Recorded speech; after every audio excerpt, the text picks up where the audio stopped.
Good afternoon. I'm Robin Falkner, beef cattle veterinarian with Elanco from Christiana, Tennessee. Today I would like to visit with you about 3 considerations in choosing vaccines for your herd.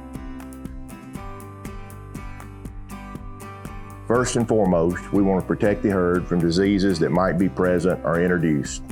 So work with your veterinarian to determine what those diseases are and the appropriate vaccines and timing to protect your herd. But let us not forget that we also need to protect our animals from diseases that they might face after they leave our herd.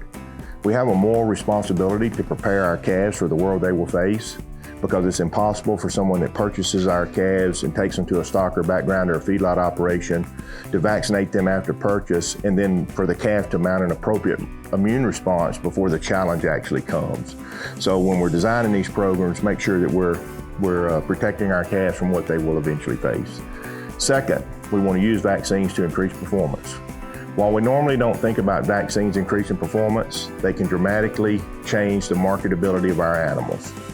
The same calf vaccinated in different ways might be a commodity feeder calf, a value-added feeder calf, or a replacement heifer, and can bring a lot different returns to us based on the markets that it eventually goes into.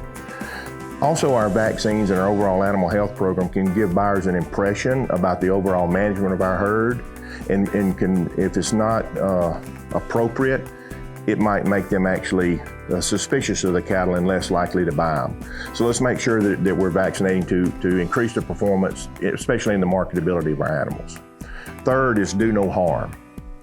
While often as a veterinarian I'm enamored with vaccines that are more potent or longer and stronger, oftentimes those vaccines come with additional risk, especially if I'm talking about pregnant animals or animals that might be in contact with pregnant animals, or using an animal that's already stressed like an animal at weaning. So let's accomplish the first 2 things without actually doing things that harms either the health of our animals or the marketability of our animals.